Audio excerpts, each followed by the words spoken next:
그 애플의 그 스티븐 잡스가 살아 있었을 때 그 신제품을 발표할 때면 온 세계가 관심을 가졌습니다. 스티븐 잡스는 그 새로운 제품을 가지고 나와서 이 제품이 이런 새로운 기능이 있고 세계 최고다 이런 말만 하는 것이 아니라 그런 것을 알리는 정도가 아니라 사람들을 열광하게 만들었습니다. 신제품을 발표할 때 그 잡스는 그 의상부터 또 거기서 할 말들 또 신제품을 소개하는 방식에 이르기까지 신경을 많이 쓰고 연습을 여러 번 했다고 합니다. 수년 전부터 기업이나 학교나 정부 기관에서 프레젠테이션, 그 PT가 굉장히 중요해지고 있습니다. 이 PT의 가장 성공적인 예를 고른다면 2018년 평양 동계 올림픽 유치를 위한 한국 유치위원회의 PT였습니다. 그 PT 전체를 기획하고 주관한 사람이 나승현이라는 그 여자분입니다. 이분은 이제 발표를 잘하기 위해서 세 가지 포인트가 있다고 하면서 3P를 말했습니다. 이 첫 번째 P는 픽처인데 이 말을 할 때 그 듣는 사람들이 그림을 보듯이 이렇게 말을 해야 한다고 했고, 이 두 번째 P는 퍼포즈인데 이 말하려고 하는 목적이 분명해야 한다고 하고, 이 세 번째 P는 프랙티스인데 이 말하는 것이 실행 가능하다는 것을 보여줘야 이제 한다는 겁니다. 이 PT나 연설을 할 때 그냥 하면 안 되고 기술이 이제 필요하다는 거죠. 다루는 문제나 전하려고 하는 내용이 중요하면 중요할수록 이 말하는 방식이나 기술에 신경을 써야 한다는 겁니다. 오늘 말씀에 보면 이 바울은 이제 고린도에서 사람들에게 복음을 전하게 되는데 이 복음은 너무 귀한 것이기 때문에 이 전달하는 방식에도 신경을 많이 써야 할 것 같습니다. 그런데 바울은 이 방금 살펴본 방식과 정반대로 하는 것 같아요. 그 자신이 왜 이렇게 하는지 그 이유를 오늘 이렇게 말씀에서 밝힙니다. 바울은 고린도 전서를 시작하면서 이 고린도교의 문제를 먼저 다룹니다. 그들의 첫 번째 문제는 서로 분열이 되어 있다는 거예요. 이 고린도 교인들이 바울파, 그리스도파, 베드로파, 아볼로파 이렇게 나눠져 있는 겁니다. 그 이유가 무엇인가 하면 십자가 복음보다도 세상 지혜를 더 중시했기 때문입니다. 그들이 십자가 복음을 중요하게 여겼다면 겸손하게 하나가 되었을 겁니다. 그러나 이 세상 지혜를 더 우선했기 때문에 서로 자랑하고 분열이 되어 있는 겁니다. 그리스도 십자가는 과거나 현재나 사람들이 볼 때 미련하고 무능력하게 보였습니다. 그래서 이 고린도 성도들도 이 십자가 복음을 믿는다고 하면서 세상 지혜를 더 우선적으로 여기는 거예요. 여기 세상 지혜라고 하는 것은 그 당시 사람들이 알아주는 수사학이나 웅변술이나 철학을 말합니다. 바울도 이 세상 지혜를 최고로 여기는 이제 고린도에 와서 약하고 두렵고 심히 이제 떨었습니다. 우리도 이제 동창회나 믿지 않는 친구들이나 명절날 이제 친척들을 만날 때 약하고 위축이 되고 두려워할 때가 있습니다. 신자인 것을 숨기려 하고 위축이 되고 신앙에 대한 질문을 받으면 당황하는 겁니다. 이 외톨이가 된 느낌을 받기도 합니다. 바울은 이제 고린도에 이제 복음을 전하러 갔기 때문에 더 떨고 더 이제 두렸던 겁니다. 그런데 그는 이런 상황에서 십자가 복음만을 전하기로 결심을 하고 말의 지혜가 아닌 성령의 능력으로 전해서 그 결과로 이 고린도 교인들의 믿음이 하나님의 능력에 있게 되었다는 겁니다. 요즘 한국 교회는 사람들에게 불신을 당하고 세상 가치관이 교회에 많이 이렇게 들어와 있고 우리 자신들도 세상 문화에 많이 동화되어 가고 있습니다. 그래서 주일날 교회 오는 것이 불시착하는 것 같고 젊은 사람들은 더 그럴 것 같아요. 이 교회 오는 게 갑자기 교회 불시착한 것처럼 느껴지고 하나님의 말씀이 이질적으로 느껴질 수 있습니다. 한 주 동안에 세상에서 듣는 보고 한 거하고 하나님 말씀하고 너무 이렇게 이게 안 맞는 이질적인 그런 것으로 여겨질 수 있습니다. 교회와 신자들이 세상에서 점점 더 무기력해지고 존재감이 없어지는 것 같습니다. 이 시간 우리 자신을 돌아보면서 그 십자가 복음을 전적으로 믿고 또 굳게 의지해서 성령과 하나님의 능력이 나타나는 성도들이 되시기를 바랍니다. 먼저 이 바울이 이제 전하는 것이 무엇이냐 하는 겁니다. 1절을 같이 한번 읽겠습니다. 형제들아, 내가 너희에게 나아가 하나님의 증거를 전할 때 말과 지혜의 아름다운 것으로 아니하였나니. 형제들아, 내가 너희에게 나아가 하는데 바울이 고린도에 와서 처음 그들을 만나서 복음을 전할 때를 말합니다. 그때 말과 지혜의 아름다운 것으로 복음을 전하지 않았다는 거예요. 여기 말과 지혜의 아름다움이라고 하는 것은 그 당시 고린도 지역에서 인기 있던 철학이나 응변술이나 수학적인 기교를 말합니다. 바울이 활동하기 100년 전에 키케로라고 하는 이 로마에서 가장 유명한 변호사이고 정치이고 철학자인 인물이 있었는데 그가 쓴 책과 글들이 아직까지도 남아 있습니다. 그가 한 말이나 글들을 보면 언어 구사력이 너무나 뛰어나고 설득력이 있고 말을 참 잘한다 하는 걸 느끼게 됩니다. 그 당시 사람들은 진리냐 아니냐 이런 데 관심이 없어요. 진리에 대한 관심이 있는 게 아니고 이 언어 구사력이 얼마나 뛰어난가, 논리적으로 얼마나 설득을 잘하는가, 또 운명술로 청중들을 얼마나 사로잡는가, 거기에 이제 주된 관심이 있었습니다. 이것이 세상 지혜인데 이 바울은 이 세상 지혜를 사용해서 복음을 전하지 않았다는 거예요. 그런데 이 고린도에서 이 철학과 수사학을 이용해서 이제 말을 하면 이제 인정을 받을 수 있으니까 복음에 이렇게 복음 전하는데 사용하면 도움이 되지 않을까 이제 하는 생각을 할 수 있습니다. 그래서 그 1세기에 필로라는 사람이 있었는데 실제로 이런 시도를 했습니다. 헬라 철학과 기독교를 융합을 시키는 겁니다. 그 당시 사람들이 기독교를 미개한 것으로 이렇게 여겼는데 이 헬라 철학으로 기독교를 설명을 해서 기독교가 세련된 종교다 하는 것을 이제 사람들에게 보여 주려고 하는 거죠. 그렇게 하면 지적인 사람이나 더 많은 사람들이 기독교를 믿을 것이다. 이제 이런 기대를 할 수 있는 겁니다. 근데 바울은 세상 지혜를 이용해서 복음을 전하지 않았다는 거예요. 그 이유가 무엇입니까? 바울이 고린도에 오기 전에 아테네를 먼저 들렸는데 그는 그곳에서 다른 도시에서 복음을 전하는 것과 다른 방식으로 전합니다.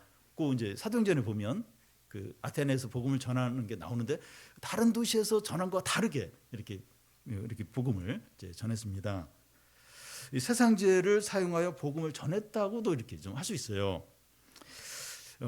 그럴 때 이제 더 많은 사람들이 복음을 믿을 것으로 기대를 했습니다.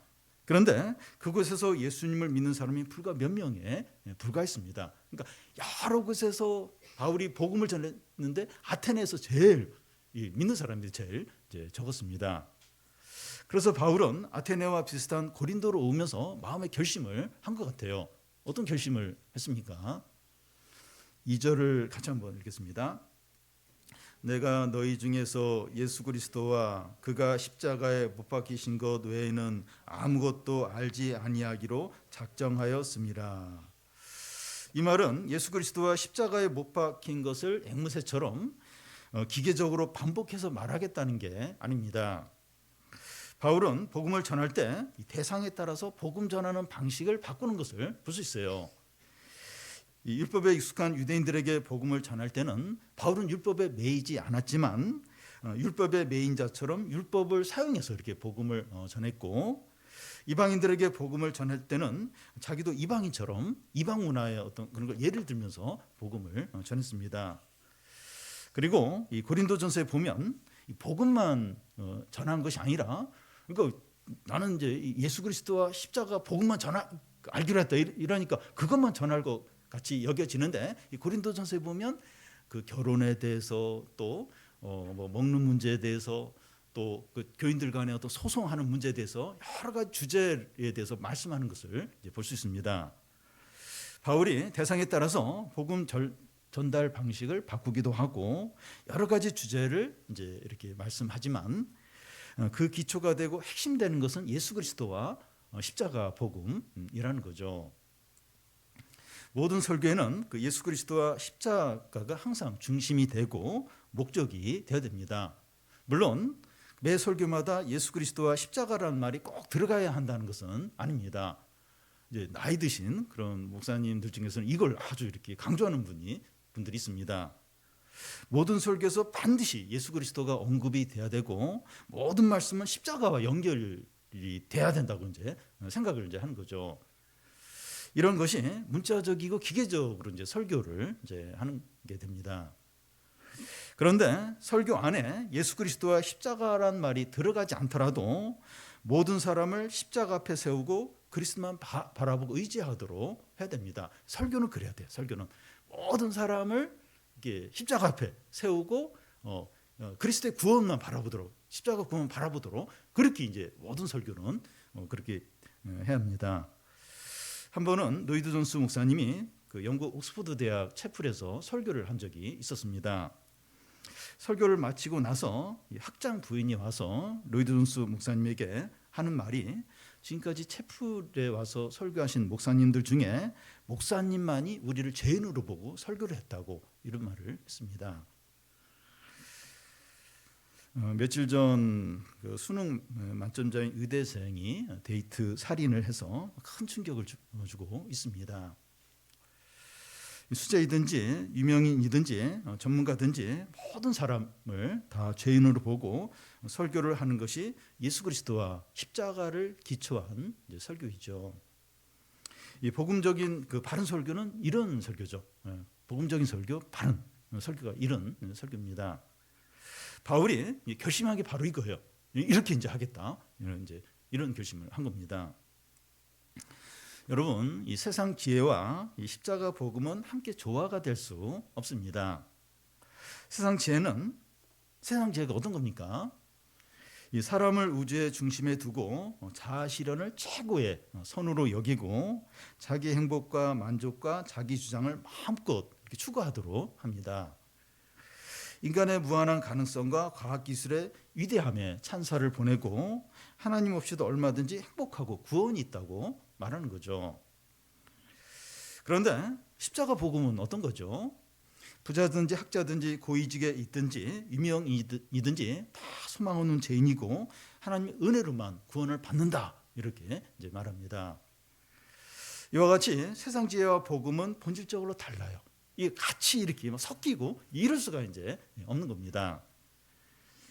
그래서 바울은 이 복음을 전하면서 말과 지혜의 아름다움으로 하지 않고 예수 그리스도의 십자가만 전하기로 이제 하는 겁니다. 그가 이렇게 결심한 그 이유는 예수 그리스도의 십자가 복음만으로 우리가 구원을 받고 진정으로 행복해지는데 부족함이 없기 이제 때문입니다.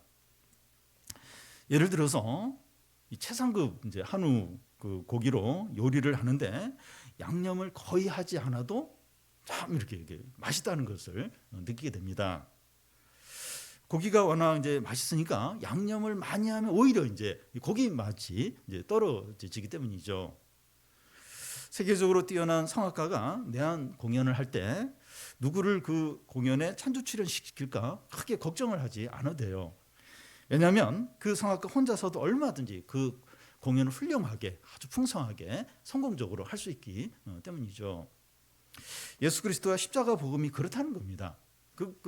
예수 그리스도와 십자가 복음만으로 충분히 강력하고 부족함이 이제 없는 거죠.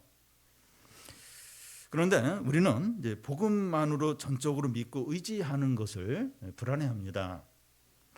믿음이 너무 좋거나 신앙이 분명해지면 사회에 적응하지 못하고 낙오될 것을 두려워하는 겁니다. 신앙이 너무 좋고 은혜를 받는 걸 두려워해요. 왜냐하면 그러면 내가 사회에 적응 못하고 이렇게 모든 부분에서 밀리는 것 같은 어떤 그런 불안을 느낍니다. 그래서 한쪽으로 치우치면 안 되고 신앙 50%, 세상 50% 이제 균형을 이렇게 맞춰야 된다 이런 생각을 이제 하는 겁니다. 너무 이렇게 한쪽으로 신앙적으로 믿음을 너무 이렇게 하면 안 되고 이렇게 뭔가 균형을 이렇게 해야 된다 이렇게 그렇게 이제 생각을 이제 합니다. 신앙 신반 인간적인 생각 반을 이제 갖는 겁니다. 이 두 가지를 대등하게 여기는 거예요. 이 세상적인 어떤 이런 지혜, 또 신앙 이런 걸 이렇게 대등하게 똑같이 중요하게 여기는 겁니다. 이게 이제 복음을 부끄럽게 여기는, 복음만으로 이게 부끄럽게 여기는 거고, 신앙을 이제 타협을 하는 거죠. 신앙에서 이렇게 물러나는 겁니다. 이게 신앙이 전부고 제일 우선하고 이렇게 하면 이제 불안한 겁니다. 이러면 나는 이제 실패자가 될 것 같고 막 이런 생각을 이제 하는 것이죠. 이렇게 하는 것이 지난 수요 예배 히브리서 말씀에 나오는 것처럼 들은 말씀에서 흘러 떠내려 가는 것이고 큰 구원을 등한히 이제 여기는 겁니다. 세상 지혜 반, 그리스도 복음 반으로 균형을 맞추려고 하면 신앙을 잃어버리게 됩니다. 그게 굉장히 멋있어 보이지만 그게 이제 결국 신앙을 이제 버리는 거죠. 청소년들은 그 학교에서 친구 관계, 공부 문제에서 이제 이런 고민을 하게 돼요. 이런 생각을 이제 하게 되고, 또 대학에 들어가면 사람들 만나고 또 막 이렇게 여러 어떤 세상 문화를 접하면서 이런 고민을 심각하게 하게 되고, 직장 생활에서나 경제적인 문제나 집 문제나 이런 걸 겪으면서 신앙만으로 안 된다 이런 생각을 하게 됩니다. 세상이 만만치가 않아요. 현실을 무시하면 안 된다 이런 생각을 좀 하게 됩니다. 그래서 신앙을 내려놓든지 적당히 할 수밖에 없다고 생각. 어떻게 말씀대로 어떻게 믿음으로 살 수? 그건 그냥 그런 이론적인 거고 그렇게 살 수는 없고 신앙생활은 적당히 할 수밖에 없다. 이 현실을 봐라. 그러면서 이제 신앙을 내려놓든지 그렇게 이제 많이 하게 된다는 겁니다. 그런데 신앙과 이 세상 지혜로 균형을 잘 맞추려고 하는 것이 아니라 신앙으로 이제 세상을 이제 압도하는 거죠. 히브리서 말씀, 수요예배 말씀처럼 신앙으로, 믿음으로 세상을 압도하는 겁니다. 믿음의 사람들은 모두 이런 원리로 살았습니다. 아브라함이나 요셉이나 모세나 다니엘이나 다윗이나 바울이나 사도들이나 모든 믿음의 사람들이 신앙으로 세상을 이겼죠. 압도하고 주도를 했습니다. 여러분 보십시오. 모세나 다윗이나 그 신앙의 인물, 다니엘이나 이렇게 신앙 반 세상 반 이렇게 그렇게 했습니까? 섞어가지고 적절히 이렇게 해가지고 그래서 이렇게 아니죠. 믿음으로, 신앙으로, 말씀으로, 복음으로 세상을 압도하고 세상을 주도하고 산업을 주도하면서 그러면서 이제 그 신앙의 삶을 이제 살았습니다. 그런데 우리는 이제 무슨 말을 이제 하는가 하면 내가 교회 안 나가는 것이 아니고 신앙을 버리는 것도 아니고 예수님을 여전히 믿고 이제 있다는 거죠. 내가 중요시 여기는 것 중에 하나가 바로 신앙이라는 겁니다. 신앙을 버리는 것이 아니기 때문에 괜찮다는 거예요. 내가 교회 안 나가는 것도 아니고 신앙을 버린 것도 아니고 그래서 문제가 안 된다는 겁니다. 예를 들어서 부부 관계에서 남편이 아내에게, 아내가 남편에게 여러 중요한 사람들 중에 한 사람으로 여긴다면 이렇게 막 버린다거나 그게 아니에요. 그냥 미워한 것도 아니고 그냥 소중히 여기는 사람 중에 한 사람으로 여긴다면 남편이 아내를 남편이 그런 부부관계에 심각한 문제가 있는 겁니다. 그와 같이 우리에게 하나님이 소중한 존재로 여기는 것들 중에 하나라면 하나님을 믿는 것이 아니라고 할 수가 있어요. 하나님 안 믿는 게 아니라는 거예요. 소중히 여기는 그런 존재가 여러 개 있는데 그 중에 이제 한 존재가 이제 하나님이다. 그럼 하나님을 믿는 게 아니라고 하셨습니다. 여러분 십계명 1계명이 나 외에 다른 신을 두지 말라 그렇게 하는데 그 말씀은 그 하나님을 첫 번째로 모든 것으로 가장 우선적으로 여기라는 거죠. 그런데 이 하나님이라는 존재를 여러 가지 중요한 어떤 것 중에 이제 하나로 삶의 어떤 신앙생활을 삶의 한 일부로 그렇게 여기는 건 하나님을 믿는 게 아니라는 겁니다. 십계명 첫 계명 그걸 어기는 거라는 거죠. 여러분 밥을 먹지 못하면 간식이나 이것저것을 자꾸 먹게 돼요. 배고프면 뭔가를 이제 먹게 됩니다. 그와 같이 그 신자에게 이제 밥에 해당하는 것이 예수 그리스도와 십자가 복음입니다. 이것을 견고히 붙들지 않으면 돈이나 사람들의 인정이나 여러 가지 유혹이나 욕심에 빠지게 돼요. 뭔가 자신의 욕구를 채워야 되는데 다른 것으로 이렇게 채우게 됩니다. 그런데 예수 그리스도를 견고히 믿고 의지하면 우리 안에 생수의 강이 흘러 넘치면서 은혜와 기쁨과 능력이 가득하게 됩니다. 더 이상 뭐 세상 욕심이나 유혹이나 어떤 염려 가운데 빠지지 않게 돼요. 물론 빠질 때도 있는데 덜 빠지고 그런 풍성한 삶을 살게 됩니다. 그럼 우리가 예수 그리스도의 십자가 복음을 붙들고 있는지 어떻게 알 수 있습니까? 내가 십자가 복음을 붙들고 있는지 어떻게 알 수 있습니까? 알 수 있는 이제 한 가지가 뭔가 하면 우리가 세상에서 믿지 않는 사람들 가운데 있을 때 어떤 상태에 있느냐 하는 겁니다. 3절을 우리 같이 한번 읽겠습니다. 내가 너희 가운데 거할 때 약하고 두려워하고 심히 떨었노라. 고린도는 이 철학과 수사학을 높이고 은견술이 뛰어나야 인정을 받고 인간의 능력을 자랑하고 우상숭배가 심하고 음란한 도시였습니다. 사람들이 십자가 복음을 미련하고 무능하게 여겼습니다. 바울은 이런 고린도에서 약하고 두려워하고 심히 떨었던 거예요. 우리는 학교나 직장이나 여러 모임에서 믿는 사람들보다 믿지 않는 사람들과 더 많이 이렇게 어울리고 시간을 보내게 됩니다. 잠시 가볍게 만날 땐 별 문제가 없을 수 있어요. 그런데 시간을 많이 같이 보내고 어떤 일을 같이 하다 보면 뭔가를 결정하고 선택을 할 때 다르다, 틀리다, 다르다는 걸 많이 느끼게 됩니다.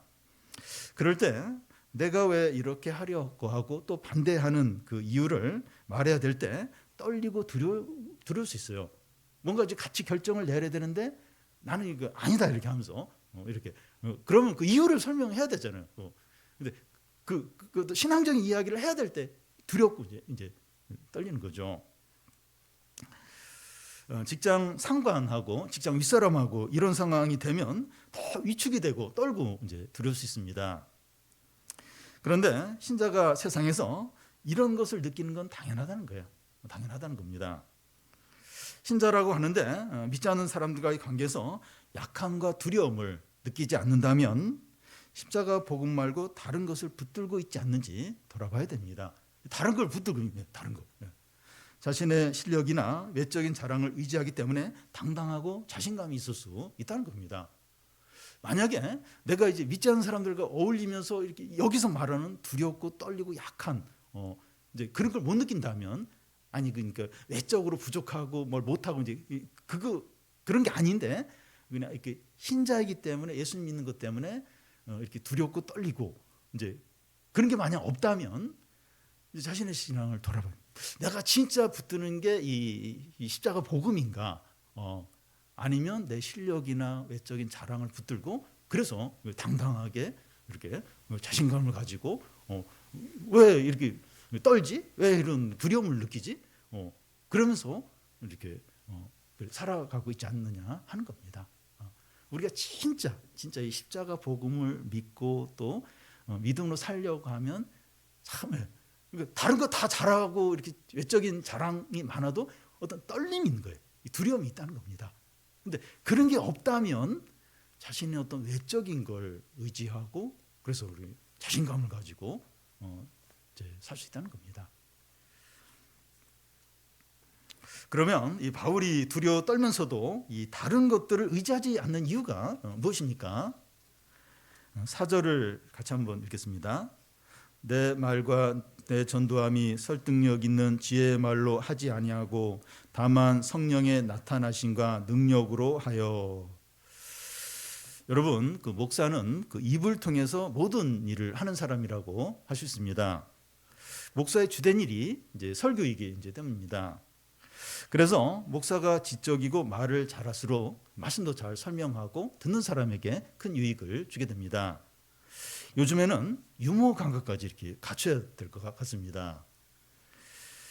전에 그 청소년 캠프에 인솔 사역자로 오신 분이 저에게 이제 무슨 이야기를 했는데 이 청소년 설교자는 재미있고 유머 감각이 있고 청소년들을 들었다 놨다 할 수 있는 이제 그런 설교자가 돼야 되는데 오 목사님은 그런 것 같지 않다고 그렇게 했습니다. 그런 말을 하고 나서 좀 미안했는지 그래도 은혜는 있다고 이렇게 했습니다. 바울은 전도하고 설교할 때 설득력 있는 지혜말로 하지 않았다는 거예요. 바울은 학문을 많이 배웠기 때문에 얼마든지 그 당시 유행하는 수사학을 통해서 복음을 전할 수 있었습니다. 근데 그렇게 하지 않는 거예요. 그 이유가 뭡니까? 이 성령의 능력이 나타나도록 하기 위해서라는 겁니다. 세상 지혜와 말의 기술로는 성령의 역사가 나타나지 않는다는 거예요. 감동을 주고 만족을 주고 재미있을 수 있지만 이 성령의 능력이 나타나지 않는다는 겁니다. 요즘은 그 유머가 이제 모든 부분에서 중요시 여겨지고 있는데 설교에서도 좀 그런 것 같아요. 저는 설교할 때 그 유머를 좀 더 사용하는 게 필요하지 않나 하는 생각이 이제 듭니다. 그런데 그 어떤 목사님은 유머 감각이 너무 뛰어나서 설교 내내 교인들을 웃게 만드는 분이 있습니다. 그분은 이제 목사가 되는 것이 아니라 연예인이 되었으면 어떨까 이런 생각이 들 정도로 유머 감각이 너무 이제 좋은 겁니다.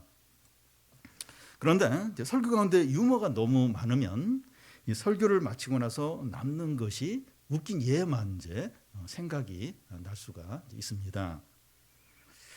그리고 이 설교에 이제 지적인 부분이 필요한데 너무 지적이어서 어려우면 해가 이제 됩니다. 지적으로 뛰어난 어떤 목사님이 있었는데 그 예배를 이제 마치고 나오는 부인에게 어떤 분이 설교를 이해했느냐 이렇게 묻자 어떻게 그분의 설교를 이해할 생각을 할 수 있겠느냐 이렇게 그런 말을 이제 하는 겁니다.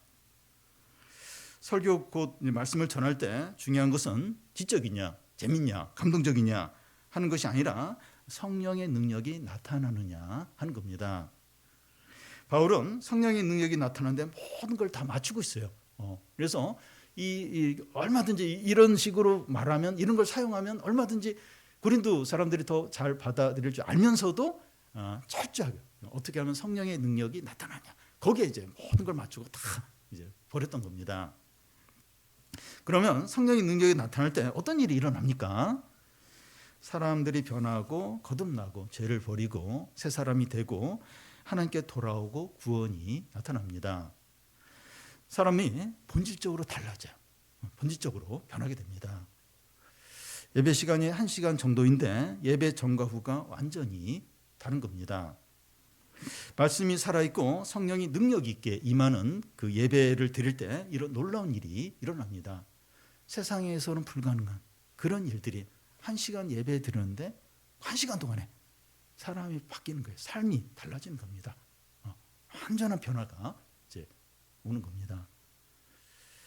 사람의 능력이 아닌 성령의 능력이 예배 가운데 나타나기 때문이죠. 어떻게 막 웃기고 어떤 지적인 어떤 말을 하고 그래서 사람이 이렇게 완전히 바뀔 수 있습니까? 그 예배 가운데 성령의 능력이 나타나니까 이런 놀라운 일, 이런 엄청난 일이 일어나는 거죠. 그러면 성령의 능력이 어떨 때 나타납니까?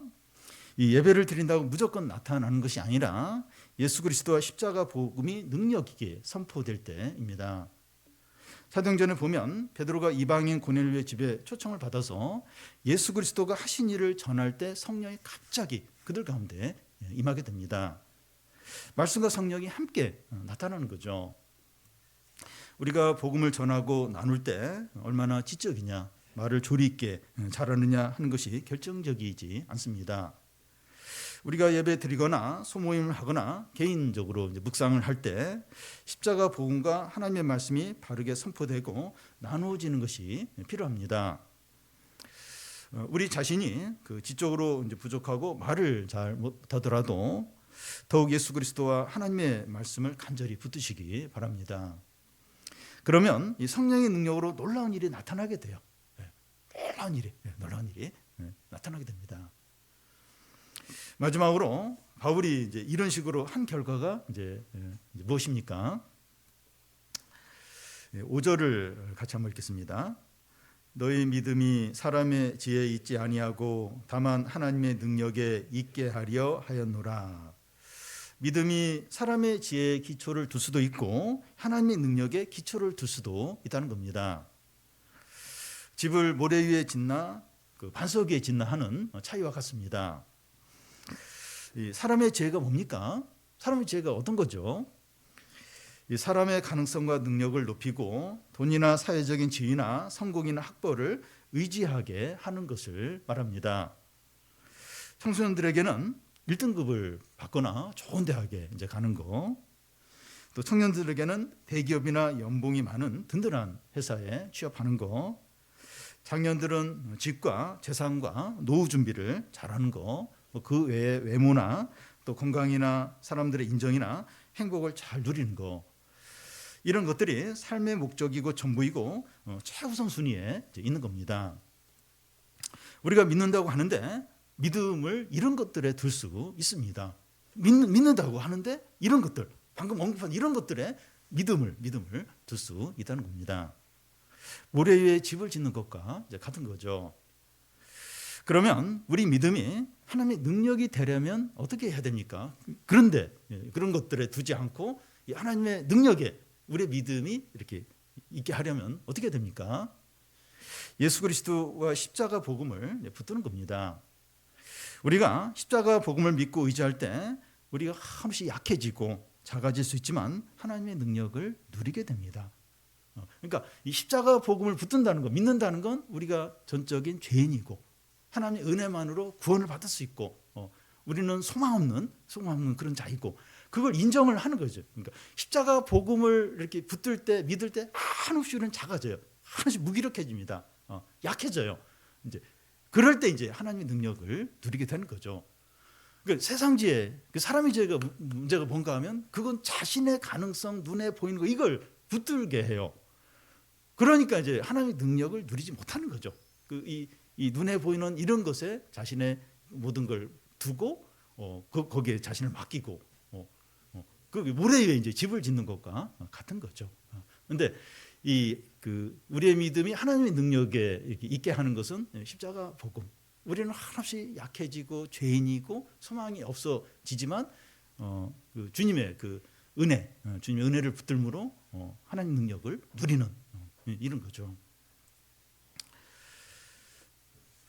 우리의 믿음이 그 사람의 지혜에 있느냐 하나님의 능력이 있느냐 하는 것은 너무나 다릅니다.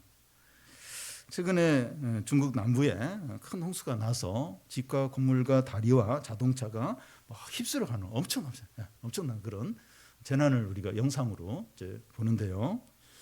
그와 같이 큰 고난이 닥치면 이 사람의 지혜에 기초한 믿음을 가진 사람들은 모든 걸 다 잃어버리게 됩니다. 그런데 하나님의 능력에 기초한 그 믿음을 가진 사람은 아무것도 잃어버리지 않게 됩니다. 오히려 이 고난을 통해서 승리와 영광과 구원을 풍성하게 누리게 되죠. 그래서 우리의 믿음이 어디에 이렇게 기초를 두고 그러냐? 이게 너무나 어떤 큰 환란이나 어떤 유혹이 올 때 싹 잊어버려. 다 망하고 다 이제 끝장날 수도 있고 아니면 오히려 더 영광과 승리와 어떤 그 구원의 풍성함을 누릴 수 이제 있는 거죠. 여러분 우리의 신앙생활이 어떻습니까? 우리 신앙생활 좀 어떻습니까? 우리가 변하고 새 사람으로 살아갑니까? 우리가 예수님을 믿음으로 예배를 드림으로 이렇게 변화되고 어떤 새로운 생활을 하고 있습니까? 성령 충만함과 하나님의 능력으로 매일 새롭고 놀라운 그런 삶을 살아가고 있습니까? 이 성도는 그 기적의 삶을 사는 자들입니다. 왜냐하면 성령으로 살잖아요. 하나님의 능력을 의지해서 살잖아요. 그러니까 매일 매 순간의 삶이 기적이고 참 놀랍고 새롭고 그런 삶을 사는 자들입니다.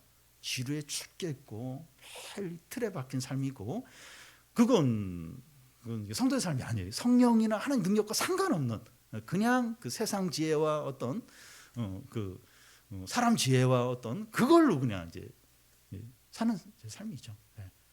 성도의 삶은 매일이 새롭고 기적과 놀라운 일, 기대가 되는 오늘 하루 삶이 어떨까? 또 이 한 주는 어떨까? 왜냐하면 성령 인도를 받고 하나님 능력을 의지해서 사는 삶이죠. 저는 이제 이렇게 목회를 하면서 좀 기도하고 이제 어려움들을 하는 게 맡기고 하는데 참 그 하나님 이렇게 일하시고 또 이렇게 역사하시고 또 이렇게 기적을 일으켜 주시고 그걸 이렇게 계속 좀 봅니다. 그러니까 막 이렇게 모두 깜짝 놀란 어떤 그런 기적은 아니더라도 저는 이제 이렇게 매번 기도하고 이제 이렇게 그런 부분에 있어서 계속 보게 돼요. 계속 하나님 이번에도 일하셨구나. 하나님이 이번에도 인도하셨구나. 하나님 이번에도 역사하셨구나. 그런 게 이제 너무 많은 겁니다. 우리의 삶이 이제 그렇다는 거예요. 우리의 삶이 이렇게 이렇게 십자가 그리스도의 십자가와 예수 그리스도를 믿고 의지할 때 그럴 때 막 성령이 막 역사하는 거예요. 하나님 능력이 나타나고 그 삶이 너무나 그리고 큰 어려움과 고난이 닥치면 또 그 가운데서도 하나님 또 일을 하시는 거예요. 또 일을 하시고 그걸 이제 보면서 경험하면서 사는 삶이 이제 성도의 삶인 것이죠. 그래서 이렇게 어떻게 이 세상에서 이렇게 믿음으로만 살 수 있냐, 어떻게 하나님 말씀 살 수 있냐, 그건 안 되고 이렇게 신앙 50, 세상 50, 인간적인 생각 50, 또 신앙 50, 뭐 그러니까 이래가지고 이제 살아야 안 망하고 신앙을 다 잃어버려요. 무기력한. 이름만 신자이고 무늬만 신자이고. 근데 우리가 점점 그렇게 되고 있다는 거예요. 점점 너무 이 세상 문화에 동화가 되는 거예요. 너무. 그러니까 이 하나님 말씀이 이질적인 이게 예배 드리는 게 이게 불시착하는 것처럼 갑자기 딴 세상에 온 것처럼 그리고 빨리 불편하기 때문에 빨리 이곳에서 나가야 될 것처럼 점점 그렇게 돼 가고 있는 겁니다. 이게 교회의 어떤 비참함이에요. 성도의 가장 비참. 돈이 없고 경제적 그게 비참함이 아니고 이 타협을 하는 거예요. 타협을. 이거 안 믿는 거예요. 안 믿고 세상 지혜와 인간적인 생각과 세상 지혜 그게 있어야 돼. 그게 그걸로 살아가야 되고 신앙은 적당히 어느 선에서 이게 참 비참한 거고 이게 점점 이게 망해가는 거예요. 교회가 점점 무기력해지는 이게 우리의 가장 큰 문제입니다. 가장 문제. 그래서 그 디모데 후서에 보면 내가 복음을 부끄러워하지 않는다. 우리 복음을 부끄러워하는 게 문제입니다. 부끄러워요. 부끄러워요. 저는 여러분 그 예수 그리스도와 십자가 복음으로 충분해요. 강하고 능력이 있습니다. 예수 그리스도는 내가 이 세상을 이겼으니 너희는 담대하라고 하셨습니다. 그리스도 십자가는 약함이나 실패의 상징이 아니에요. 상징이 아니라 죄와 죽음과 사단과 세상을 이기신 트로피입니다. 트로피, 우승 트로피입니다. 우리가 십자가 복음을 믿고 확신할 때 성령과 하나님의 능력으로 세상을 얼마든지 이기고 주도하고 압도하게 됩니다. 왜냐하면 그 십자가가 이 세상과 죄와 죽음과 이 사단을 이겼기 때문입니다. 그런데 세상 지혜로 의지하면 못 이겨요. 계속 끌려가고 있던 신앙까지 믿음까지 다 빼앗기고 제일 비참한 그런 실패자가 되는 거죠. 세상을 두려워하지 마시고 사람들의 말로 낙심하지 마시고 어려움으로 염려하지 마시고 복음을 굳게 믿음으로 강하고 담대하시기 바랍니다.